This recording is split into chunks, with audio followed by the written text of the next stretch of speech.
શું પૈસા અને સત્તા આગળ ભગવાનની ભક્તિ નાની છે? પુરુષોત્તમ માસમાં એક અભિમાની જેઠાણીએ ભગવાનનું અપમાન કર્યું તો કાઠાગોરના કોપથી તેનું બધું જ નાશ પામ્યું. પણ જ્યારે એણે સાચા દિલથી પસ્તાવો કર્યો ત્યારે માતાજીએ તેને કેવી રીતે માફ કરી.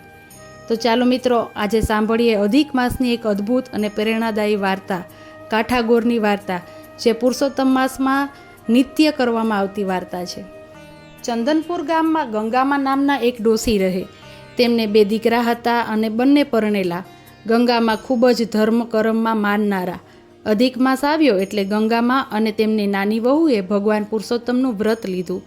બંને રોજે સવારે વહેલી નદીએ નાહવા જાય, કાઠાગોરનું પૂજન કરે અને વાર્તા સાંભળે અને પવિત્ર હરિનામનો જપ કરે.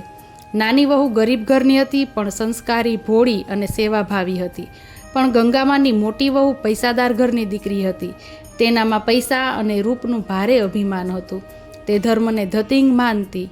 એક દિવસ ભોળી નાની વહુ પોતાની જેઠાણી પાસે ગઈ અને પ્રેમથી કહ્યું, ભાભી રે ભાભી, પવિત્ર પુરુષોત્તમ માસ ચાલે છે, તો ચાલો આપણે સાથે નદીએ નાહવા જઈએ અને કાઠાગોરમાનું પૂજન કરીએ, આપણું કલ્યાણ થશે. ત્યારે અભિમાની જેઠાણીએ મોં મચકોડીને ટોણો માર્યો, જા બાઈ જા, હું તમારા જેવી નવરી નથી. મારે તો 32 ભોજન અને 33 શાક રાંધવાના હોય. મારે ઘણી પેઢીઓ છે. મારો દીકરો નિશાળેથી આવશે, દીકરી સાસરેથી આવશે.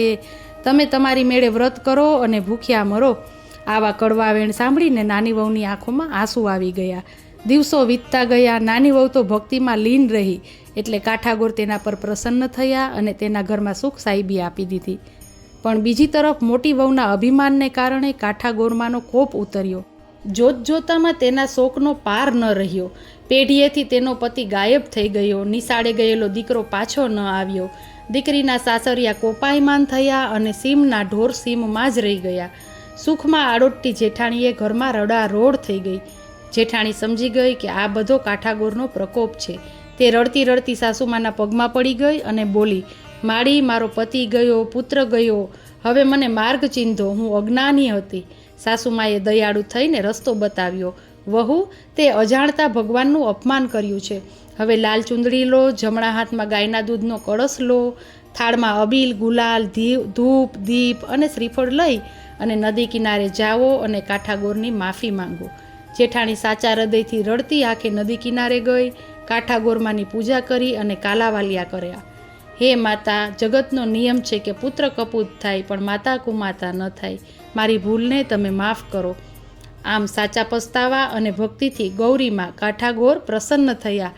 જેઠાણીનો પતિ અને પુત્ર કુશળતાપૂર્વક પાછા આવ્યા. જેઠાણીએ પણ અહંકાર છોડીને વ્રતના નિયમ કર્યા અને આખા ઘરમાં સુખ સમૃદ્ધિ છવાઈ ગઈ. જે કોઈ પૂજે કાઠાગોરને પાપ તેના થાય નાશ, સુખ સમૃદ્ધિ સાતા મળે પરલોકે મોક્ષ થાય. આ વાર્તા આપણને શીખવે છે કે ક્યારેય ધન દોલતનું અભિમાન ન કરવું જોઈએ અને ઈશ્વરની ભક્તિ હંમેશા સાચા અને નમ્ર હૃદયથી કરવી જોઈએ. તો મિત્રો, આ હતી પુરુષોત્તમ માસમાં નિત્ય કરાતી કાઠાગોરમાની વાર્તા. જો વાર્તા ગમી હોય તો વિડીયોને લાઇક કરજો, શેર કરજો અને કોમેન્ટમાં જય કાઠાગોર, જય શ્રી કૃષ્ણ જરૂરથી લખજો. આવી જ પવિત્ર વાર્તાઓ માટે ચેનલને સબસ્ક્રાઈબ કરવાનું ભૂલશો નહીં. જય શ્રી કૃષ્ણ, જય માતાજી, મહાદેવ હર.